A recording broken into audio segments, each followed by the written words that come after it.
Hello students, welcome back to your own series Concept of Physics Part 1 by S.C. Verma. So till now we have completed five topics of chapter number 3. That is, first of all we have completed rest and motion, then distance and displacement, average speed, instantaneous speed, average velocity, average acceleration and instantaneous acceleration. The next topic in the book is motion in a straight line, but as I have mentioned in the last lecture, we will have a little bit break. So today we will discuss about the graph. I have told you we will discuss three graph. First graph is time displacement graph.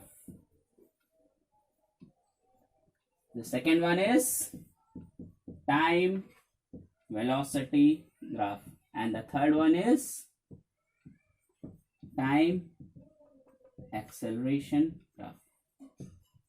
Okay, so let's start for the today's first topic is time displacement graph. Time displacement graph क्या होता है? जब हम displacement को time के respect में major करते हैं, उसको एक ग्राफ पे प्लॉट करते हैं, तो वही होता है time displacement graph. For example, ये हमारी एक्स एक्सिस है, ये वाई एक्सिस है, और जो आगे लिखते हैं वो हम एक्स एक्सिस पे रखते हैं, जो पीछे लिखते हैं वो वाई एक्सिस पे रखते हैं. तो यहाँ पे हमने रखा अपना टाइम, ओके, और यहाँ पे रखा अपना डिस्प्लेसमेंट. क्लियर? अब मान लेते हैं हम 1 second, 2 second, 3 second, 4 second, 5 second ऐसे हैं. ठीक है, 0 सेकेंड अपने घर पे थे, 1 सेकेंड बाद हम कुछ दूरी पे चले. ठीक है, 2 metre, 4 metre, 6 metre, 8 metre, 10 metre, कुछ इस तरह से मान लेते हैं. ठीक है, ऐसे गए, फिर सीधे सीधे सीधे सीधे चलते गए. ठीक, कुछ इस तरह से हम बढ़ रहे हैं. ठीक है, 1 सेकेंड पे 2 मीटर पे, 2 सेकेंड पे 4 पे, 3 सेकेंड पे 6 मीटर पे, 4 सेकेंड पे 8 मीटर पे, और 5 सेकेंड पे 10 मीटर पे. क्लियर? तो अब हमें इस ग्राफ से हम 5 चीजें डिस्कस करेंगे. सबसे पहले हम इस ग्राफ से जो है वेलोसिटी निकालते हैं. वेलोसिटी कैसे निकाल सकते हैं? मान लिया किसी दो पॉइंट्स के बीच में हमने देखा. ठीक, वेलोसिटी का फॉर्मूला क्या होता था? डिस्प्लेसमेंट अपॉन टाइम, यही होता था. यस, लास्ट लेक्चर में बताया था वेलोसिटी क्या है, डिस्प्लेसमेंट अपॉन टाइम, और स्पीड क्या है, डिस्टेंस अपॉन टाइम. अब यहाँ पे हम डिस्प्लेसमेंट देख रहे हैं. मान लीजिए हम 5 सेकेंड पे क्या है, 10 मीटर पे हैं, और 2 सेकेंड पे 4 मीटर पे हैं. इसके बीच के हमें वेलोसिटी निकालनी क्या है, तो क्या करते थे? 5 सेकेंड पे 10 मीटर पे तो 10 माइनस, और 2 सेकेंड पे 4 मीटर पे 4, और टाइम क्या होगा 5 माइनस 2, तो ये क्या हो जाएगा 6/3, यानी कि 2 मीटर पर सेकेंड. हम किस स्पीड से बढ़ रहे हैं, किस वेलोसिटी से आगे बढ़ रहे हैं? 2 मीटर पर सेकेंड. ये हो गया हमारा पहला. हम इससे क्या निकाल सकते हैं? वेलोसिटी. अब दूसरा, इसमें मान लीजिए हमने दो ग्राफ इसी पे दो ग्राफ प्लॉट किया. ये किसी बॉडी ए का, ये किसी बॉडी बी का है. ठीक, अब हमें बताना है कि कौन सी बॉडी ज्यादा वेलोसिटी से चल रही है. ठीक है, किस किस बॉडी की वेलोसिटी ज्यादा है. तो ये कैसे बताएंगे? जिसका स्लोप ज्यादा होगा उसके वेलोसिटी ज्यादा होगी. स्लोप मतलब ये जो एंगल बन रहा है.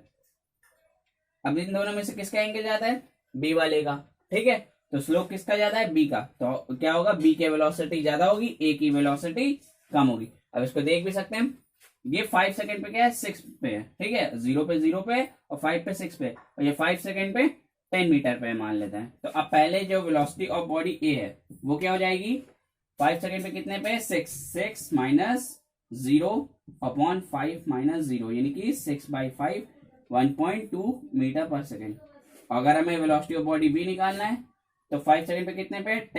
10 माइनस 0, 0 पे 0 पे. ठीक है, फिर 5 माइनस 0, इससे निकालेंगे तो क्या हो जाएगा? 10/5, यानी कि 2 मीटर पर सेकेंड. ये क्या करें? Final displacement, initial displacement, final displacement, initial displacement, final time minus initial time, final time minus initial time. अब इन दोनों में किसकी वेलोसिटी ज्यादा है? 2, यानी कि बी वाली का ज्यादा है. तो जिसका स्लोप ज्यादा होगा उसकी वेलोसिटी भी ज्यादा होगी. क्लियर? ये दो चीजें इस ग्राफ से समझ में आ गई होगी कि हम टाइम डिस्प्लेसमेंट ग्राफ से पहले क्या कर सकते हैं? वेलोसिटी निकाल सकते हैं. दूसरा हम क्या कर सकते हैं? ये पता कर सकते हैं कि किस बॉडी की वेलोसिटी ज्यादा है और किसकी कम है. जिसका स्लोप ज्यादा उसकी वेलोसिटी ज्यादा. ओके, चलिए अब हम इससे क्या कर सकते हैं? थर्ड, अगर ये जो स्लोप हमने बनाया है कुछ इस तरह से है, ठीक है, अपोजिट डायरेक्शन, ठीक। मतलब जो स्लोप बन रहा है वो ग्रेटर देन 90, एक्स एक्सिस से जो बन रहा है वो ग्रेटर देन 90 बन रहा है। तो इस केस में क्या कहेंगे कि बॉडी रिटर्न हो रही है, मतलब जो बॉडी डिस्प्लेस हो रही है वो रिटर्न बैक हो रही है, ठीक है, अपनी इनिशियल पोजीशन पे वापस आ रही है, वो इनिशियल से फाइनल ना जाके फाइनल से इनिशियल आ रही है। अब इसको कैसे कर सकते हो, ठीक है, चलिए यहाँ पे मान लेते हैं कुछ 4.5 पॉइंट है, ठीक। अब अगर मैं इसकी वेलोसिटी निकालनी है तो फाइनल माइनस इनिशियल, ओके, तो फाइनल टाइम है ये 4.5, इनिशियल टाइम है 0, और फाइनल जो हमारा पोजीशन है वो 0, इनिशियल 10 है, तो final minus initial upon final time minus initial time, ठीक, ओके। तो क्या होगा -10 अपॉन 4.5।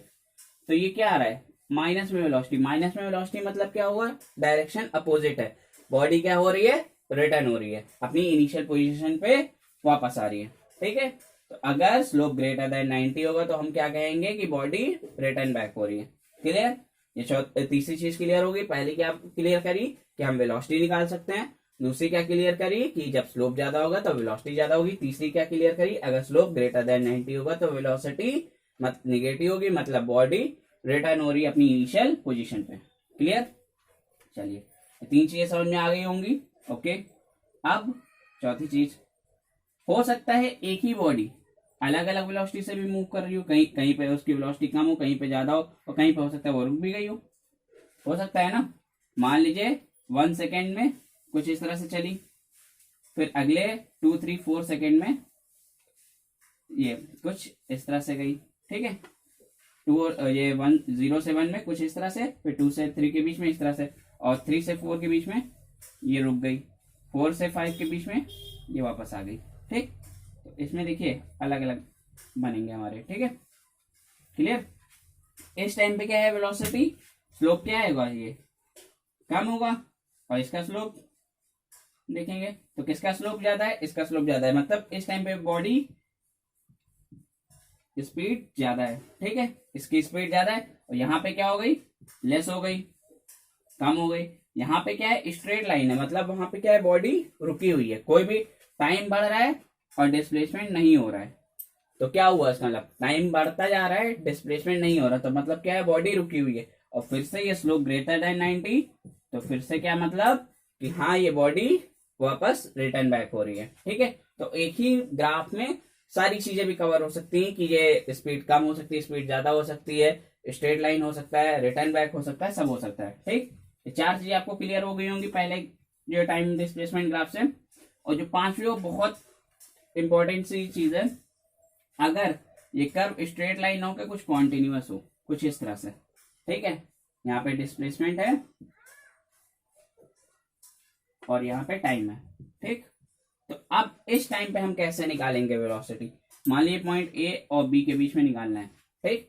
तो हम क्या करेंगे, उस वक्त दोनों पे हम परपेंडिकुलर ड्रॉ करेंगे, एक्स एक्सिस पे भी परपेंडिकुलर डालेंगे उससे, और वाई एक्सिस पे भी उसी पॉइंट पे परपेंडिकुलर ड्रॉ करेंगे, ओके। और ये एक स्ट्रेट लाइन ऐसे बनेगा, क्लियर, ठीक। तो अब ये जो x और y है इसका स्लोप निकालेंगे। स्लोप निकालने के लिए क्या होता था, delta y upon delta x, और यही क्या बताएगा हमारा एवरेज वेलोसिटी। हम इसमें क्या बताएंगे, एवरेज वेलोसिटी बताएंगे, ए पॉइंट और बी पॉइंट के बीच में बॉडी की जो एवरेज वेलोसिटी रही है, ठीक है, क्योंकि हर वक्त बॉडी की वेलोसिटी चेंज हो रही है, तो हम क्या बता पाएंगे यहाँ पे, केवल एवरेज वेलोसिटी बता पाएंगे, ठीक है। तो स्लोप जो डेल्टा वाई मतलब ये चीज, और डेल्टा एक्स ये निकाल लेंगे। इससे हम क्या बता देंगे कि इस बॉडी की जब कॉन्टिन्यूअस कर्व है, मतलब कॉन्टिन्यूअसली बॉडी की वेलोसिटी चेंज हो रही, कम हो रही, ज्यादा हो रही, कम हो रही, ज्यादा हो रही, जो भी हो रहा है, तो उससे हम क्या करेंगे, एवरेज वेलोसिटी निकालने के लिए स्लोप निकालेंगे, और ये क्या बता देगा, एवरेज वेलोसिटी, ठीक, क्लियर। अब इसका लास्ट पॉइंट इस ग्राफ का, अगर हमें किसी पॉइंट सी पे वेलोसिटी निकालनी है, मतलब उसी पॉइंट पे एग्जैक्टली निकालनी, तो हम क्या करेंगे, वहां पे एक टेंजेंट ड्रॉ करेंगे, ये एक टेंजेंट ड्रॉ करेंगे, ठीक है, कुछ इस तरह से, और इस टेंजेंट जिस पॉइंट पे हमने टेंजेंट ड्रॉ किया है उस पॉइंट से हम बताएंगे कि यहाँ पे इसकी इंस्टेंटेनियस वेलोसिटी कितनी है। ठीक है, क्लियर। तो टेंजेंट ड्रॉ करके हम वेलोसिटी निकालेंगे, स्लोप बना के वेलोसिटी निकालेंगे। जब हमें ओवरऑल दो पॉइंट्स के बीच में निकालना है तो हम स्लोप निकालेंगे, किसी एक पॉइंट पे निकालना है तो वहां पे हम टेंजेंट ड्रॉ करेंगे, तब निकालेंगे वेलोसिटी। ठीक है, तो टाइम डिस्प्लेसमेंट ग्राफ का क्या यूज होता है कि हम उससे वेलोसिटी निकाल सकते हैं अलग अलग पॉइंट पे। क्लियर। अगर कहीं पे इसमें कुछ नहीं समझ में आया तो पूछ सकते हैं। ओके, नेक्स्ट सेकेंड जो हमारा ग्राफ है टाइम वेलोसिटी ग्राफ। अब इसको डिस्कस करते हैं। तो इससे ग्राफ ये एक्स एक्सेस, ये वाई एक्सेस, ये टाइम एक्सेस और ये वेलोसिटी एक्सेस। क्लियर। अब मान लेते हैं कि बॉडी की वेलोसिटी यहाँ पे 3 मीटर पर सेकेंड है, ये कॉन्टिन्यूसली इसी वेलोसिटी से आगे बढ़ रही है, मतलब एक्सेलरेट या डी एक्सेलरेट नहीं हो रही है।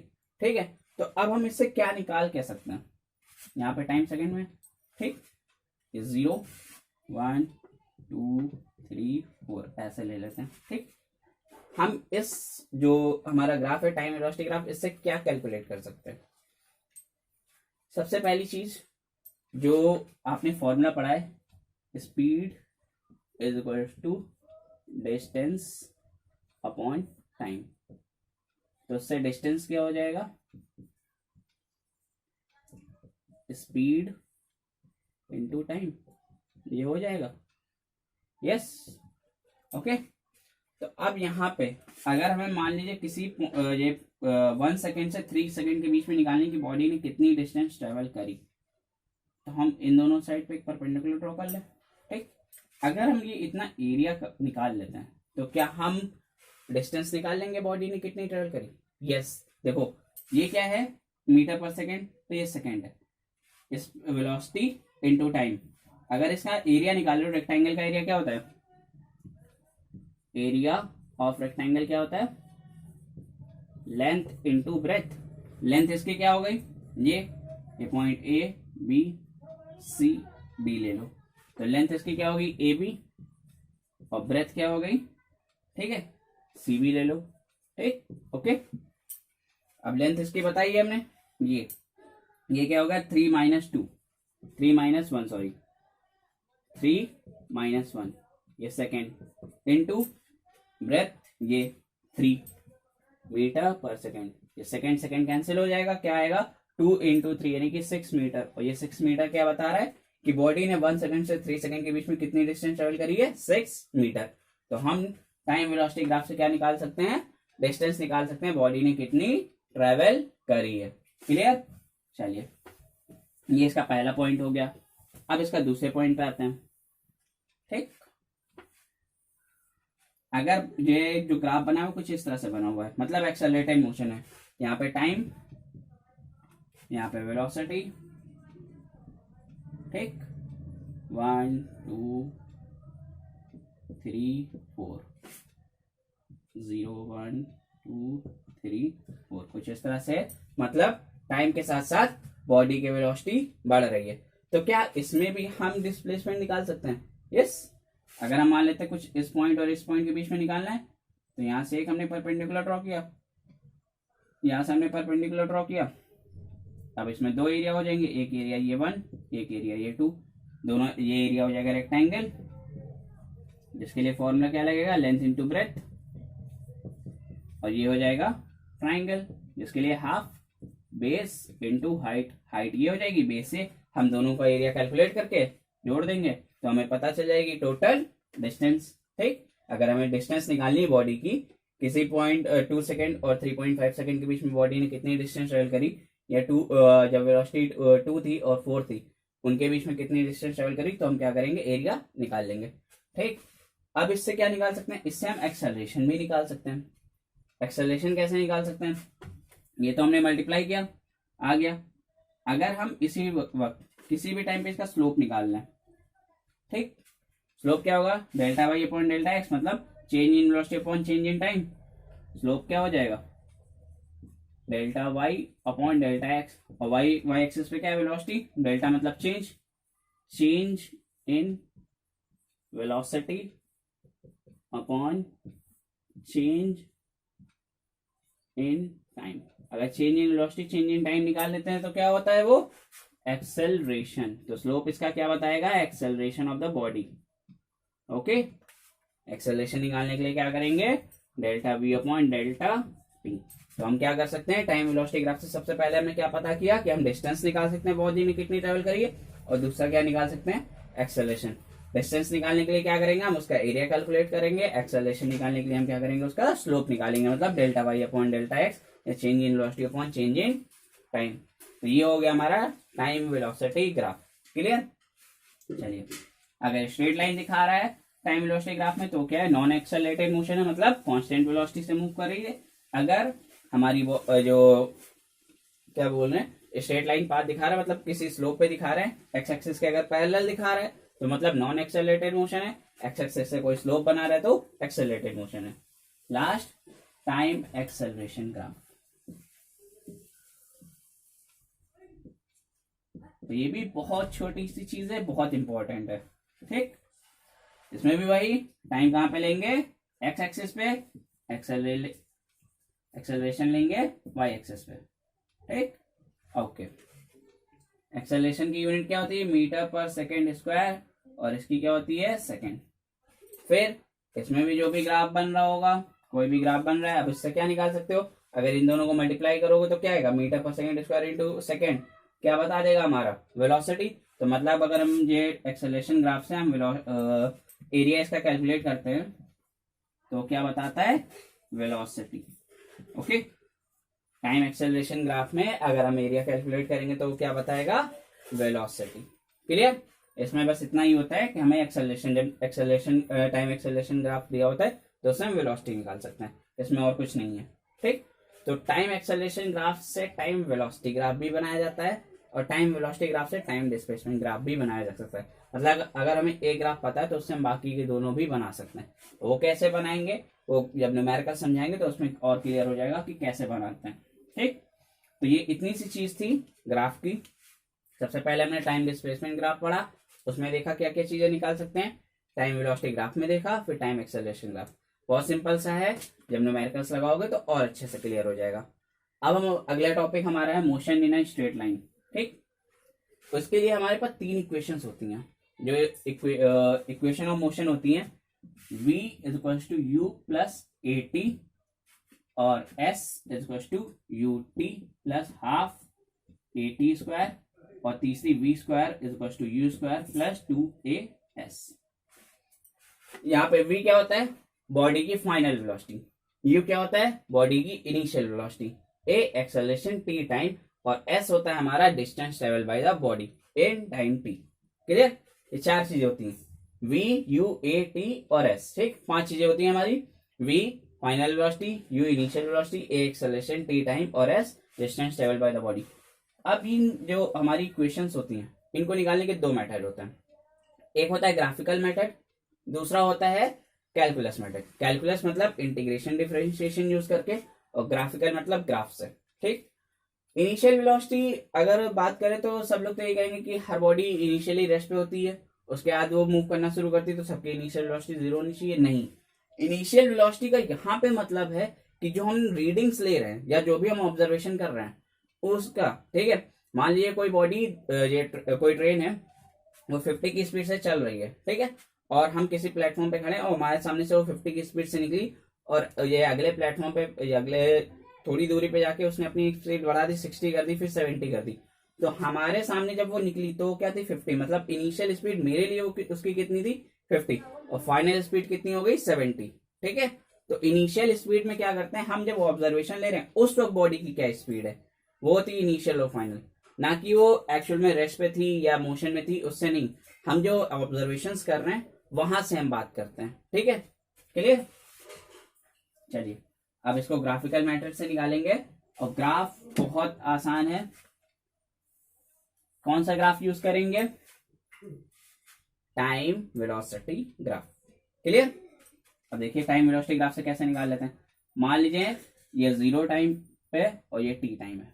ठीक, और 0 टाइम पे वेलोसिटी की जो बॉडी की वेलोसिटी है वो v थी और फाइनल वेलोसिटी v है। ठीक है, इनिशियल वेलोसिटी u है, फाइनल वेलोसिटी v है और बॉडी इस तरह से मूव कर रही है, ठीक।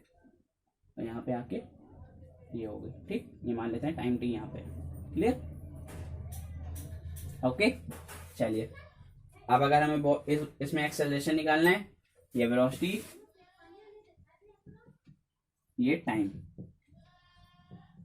सबसे पहले अगर इसमें एक्सेलरेशन कैलकुलेट करना है तो क्या निकालेंगे, टाइम वेलोसिटी ग्राफ में एक्सेलरेशन के लिए क्या बताया था अभी, स्लोप निकालेंगे। और स्लोप के लिए क्या होता है, delta y upon delta x. Delta y क्या हो जाएगा, ये वी माइनस यू, और ये यू हो जाएगा, ये टी हो जाएगा, delta y upon delta x. तो सबसे पहले हम बात करेंगे एक्सेलरेशन निकालने के लिए क्या होता है, change in velocity upon time.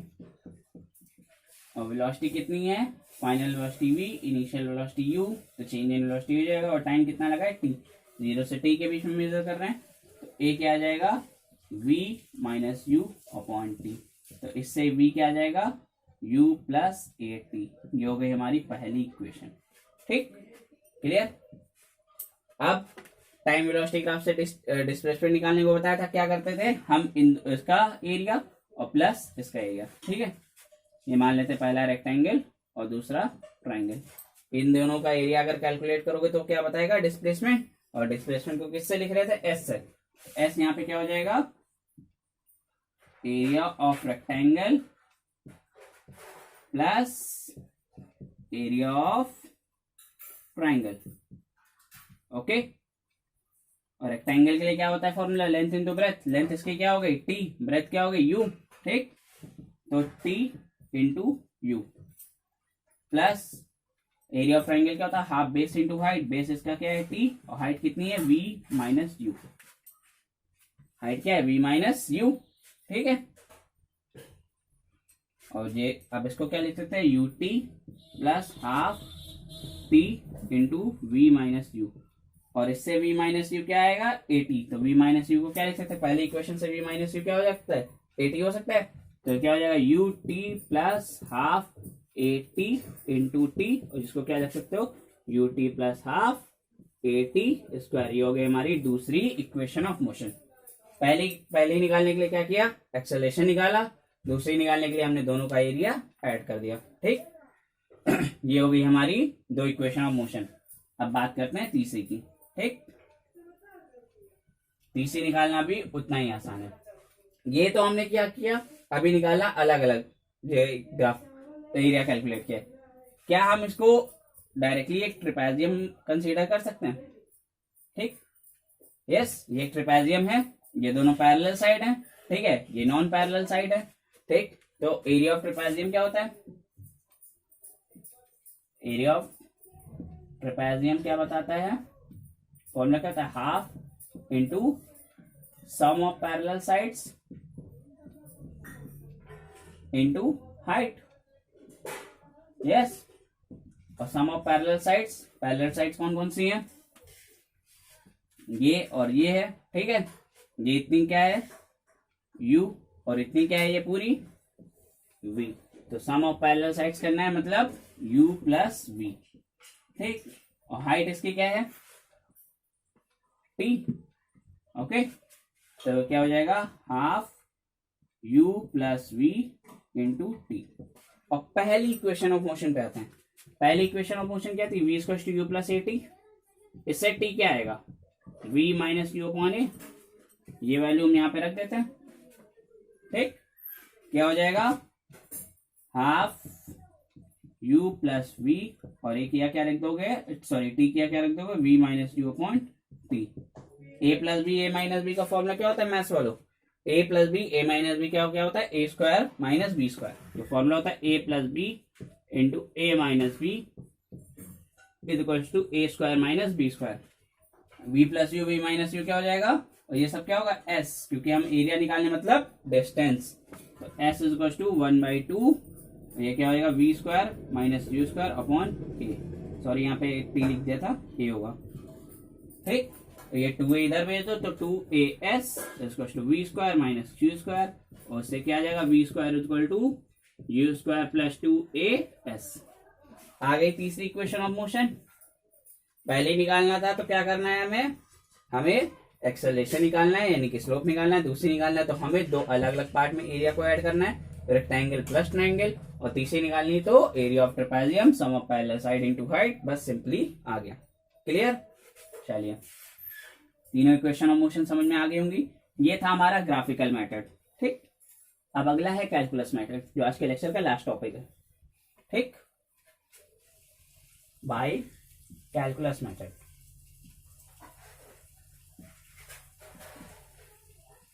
Okay, अब कैलकुलस मेथड से कैसे निकालेंगे?